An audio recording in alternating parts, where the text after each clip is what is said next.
Hey, my Diecast fans, what is going on? Hope you guys are doing fantastic today. Got another hot day outside in Florida, so it's a good day to be inside here making some cool videos about diecast cars.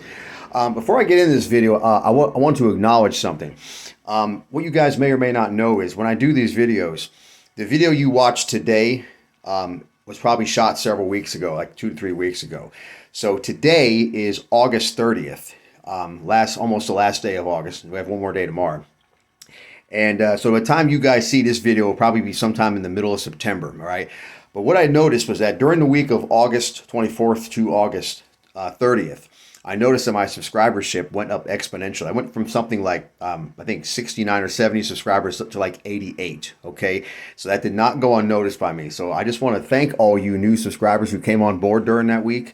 And also just want to also give a thank you to all my, prior subscribers to that point. You guys are fantastic. I love your comments. I love responding to your comments.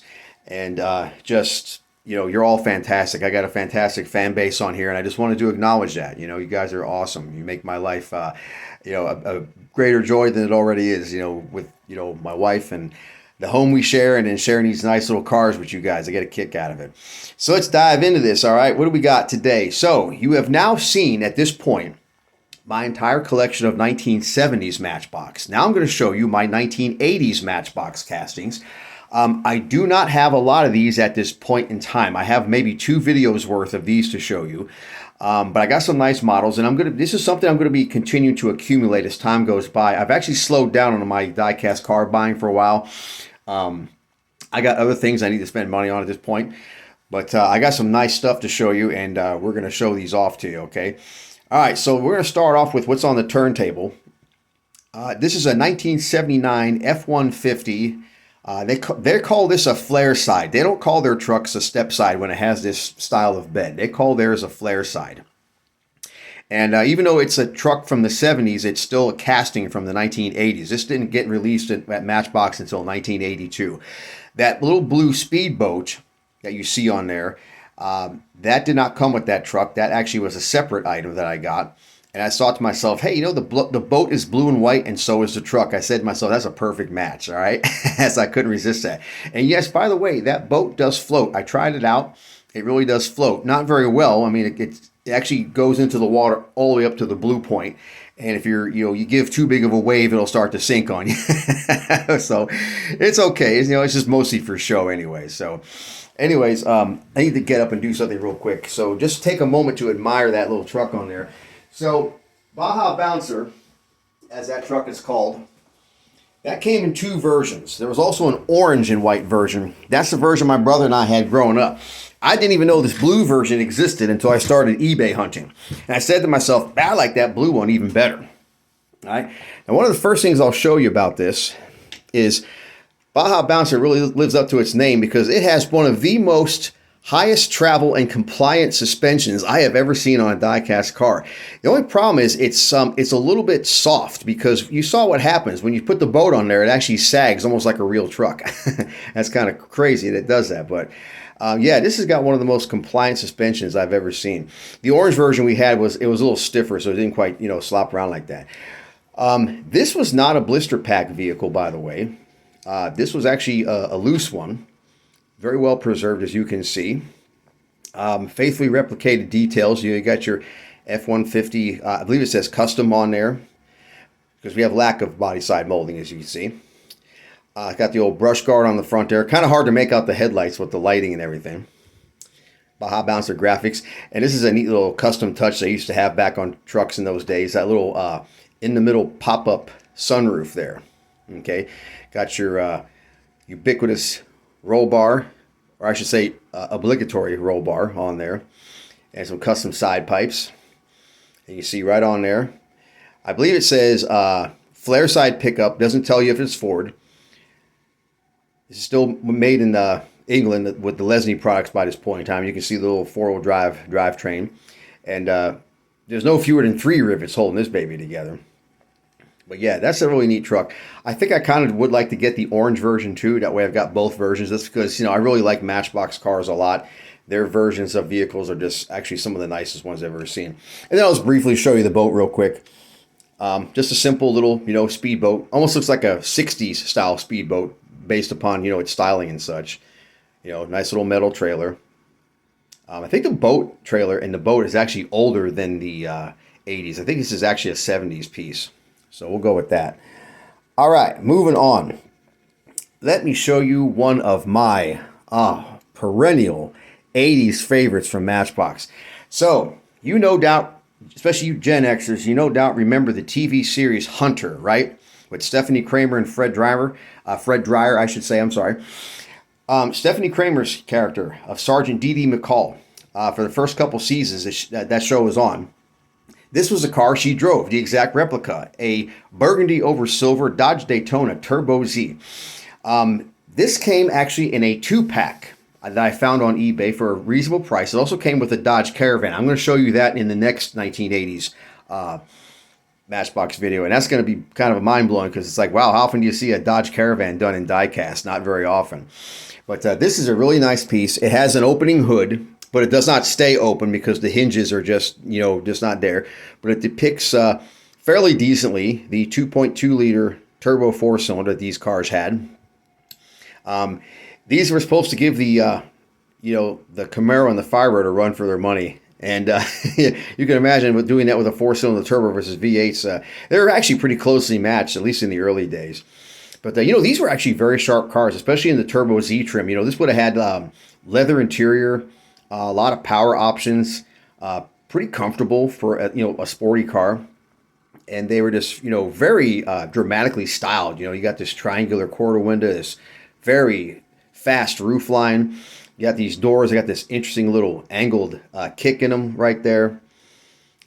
Just really a sharp looking car. I always thought that this was the best looking version too. The burgundy over silver. It's such a elegant and striking paint scheme, and also a little bit sporty at the same time too. Then on the real car, this little black piece right here, this was like a, I remember it being like a black rub strip or something. But here on the car, it's actually part of the chassis. You see there it says 1984 Dodge Daytona Turbo Z. This casting did come out in 84. Man, what a great time that was, right? Actually, it says 1983, so this was actually a release that was early because these cars would have been introduced in the fall of 83, so that actually makes sense. That's pretty cool, though, that Matchbox got the permission to make this version right when the car came out. That was really cool. Yeah, it's one of the really nice Matchboxes of the era. And you'll notice Matchbox went to these, I call these the dot wheels. They use these on a lot of their cars in this era. Very sharp. All right, let's show you one of my favorite Mercedes castings that Matchbox did. So I believe this is about a 1986 or 1987 300E. So the E-Class, if I remember correctly, the E-Class was brand new at this point. I had just been introduced by Mercedes Benz. I was supposed to kind of size in there between the S-Class and also the smaller class, which for some reason that one's escaping my memory what that was called. But I remember the 240 series Mercedes diesel was in that particular class, although I don't even think they were making a 240D by this point in the 80s. But this gives you an idea of what the different size classes they were. So this was sized in between. And this is one of the most beautiful efforts I've ever seen Matchbox do, because I love this kind of, what do you want to call that blue? It's like almost like a sky blue, but in metallic. And it's got that rich looking dark blue interior, which is just so sharp. I love that. Now, there were two versions of this car. One version did not come with a hood ornament. So I sought out the one that had a hood ornament because I thought that was a really nice touch. And this was, by the way, a blister pack car. That's why the hood ornament is still intact and will remain so because I take care of my cars. They go into acrylic display cases. It's got the ubiquitous 1980s dot wheels. Got a little suspension on it, as did the Daytona. It had a little bit of a suspension too. I just didn't demonstrate it for you. Nice little sunroof depicted on there. And then out the back here, this has a license plate. I thought maybe there was a 300E script on there. And then, of course, Matchbox always had some of the nicest opening and closing doors on their cars. And by the way, you'll notice also, let me show you real quick here, they cast in things like the armrest in there too, which is nice. And this is another neat touch that Matchbox started doing to their cars in the 80s. They started putting these little side view mirrors cast in. You'll notice also the Daytona had them as well, those little mirrors. In fact, you'll see them on several of these cars I'm going to show you today. Yeah, that is a really nice example of an E-Class Mercedes Benz that they did. All right, now we're going to look at, how many of you guys remember this car? The Cadillac Allante. This is a 1987 casting and also probably 1987 version. So the Allante was supposed to give the Mercedes SL Class Roadster a run for its money. The car was actually designed by Pininfarina in Italy. The bodies were actually built there, and then they would ship these bodies via a special Cargo 747 to the General Motors plant where they would get fitted with their drivetrain and all the other things, okay? It was one of the most expensive Cadillacs ever done, and I think Cadillac lost their behind on every one of these they did because it was so expensive to ship all those bodies all that way in that 747. You can just imagine the astronomical cost that that would have done. And the truth is, you know, it was just every bit as bad as every other Cadillac built during this era. And so it was just never a big seller. You know, it was a stylish car. It was definitely an elegant car. It was a luxuriously appointed car. But to be honest with you, back in these days, the Germans were doing it better. They really were. And also the fact that this car was front-wheel drive when all the German competition was rear-wheel drive, that didn't help matters any. So this would have had a specially modified version in these early years of the 4.1 liter V8. Instead of being throttle body injection, it was like a tune port injection. And also by this point, they had kind of worked out a lot of those annoying bugs, you know, like the self-destructing intake and head gaskets that the 4.1 liter was famous for. And then later on, when it came out with the 4.5 liter version, that was even better. That was much better. But, you know, like I said, it's a nice casting that Matchbox did. Very sharp looking. You got the nice red interior there. Red light tail lamps incorporated into that. These are the cast-in mirrors once again. And then under here you got the little extra chassis piece, just like on the Daytona. Cadillac Allante. This is when they were making them in Macau by this point, no longer Lesney Products of England. You see right there, issue date was 1987. And yeah, also a little suspension. And I like how they incorporated the windshield in with the headlamp glass. That was a nice touch. See, that's one of the things, you know, Matchbox at this point was still making a very high quality car and not decontenting things. All right, let's move on to another one. And this is one of those other perennial favorites of mine. So remember several videos back, I was showing you another Mercury station wagon. And I said Matchbox must have had an affinity for Mercury station wagons because whenever they would do a wagon, it was mostly the time a Mercury. So this is the 1980s version. This is about a 1988 Mercury Sable station wagon. The Taurus was, of course, its twin. I always thought that the Sable version was much more attractive and elegant than the Taurus, but still had that very futuristic 80s jelly bean styling. These cars had the full width headlamp. So these two here were the main headlights. See here and here, cornering lights on the side. And then this in the middle, instead of a grille, this was a light bar that shone only at nighttime when the headlights were on. It was kind of sweet. And then they breathed from the bottom. See, this is in the era when the cars were switching to becoming bottom breathers instead of top breathers like they had been. Very nice, classy white over gray paint scheme there with a gray interior. And of course, you got the nice little opening hatch. You'll notice this opening hatch stays open beautifully. I was hoping that the Daytona's hood would be this way, but unfortunately, it is not. And just really nice effort by Matchbox. And also, this is such a unique model, too. I mean, it's like, wow.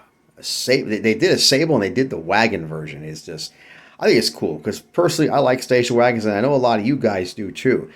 Because, you know, it's a vehicle that is faded from memory now. And so now they're part of the past. And we can reminisce about the good old days of riding in Mom's station wagon. It's also got the cast-in mirrors on the side view as well. And under here, see, it says 1987. I think this came out in late 87, so they were trying to depict an 88 model. But these had been out for about 2 years at this point. The Taurus and Sable were introduced in 86. Yeah, very nice model. All right, now we're going to move on to the last one. And this one I got kind of a bit of consternation and gripe I got to share with you. All right, so we got here, this is about a 1987 or 88 Lincoln Town Car. Now, what do you observe that's kind of slightly wrong about that town car? Looks like a miniature limousine, doesn't it? Instead of like a real actual town car. Let me show you what Matchbox did. So prior to releasing this, oh, and by the way, this town car comes in a couple of versions.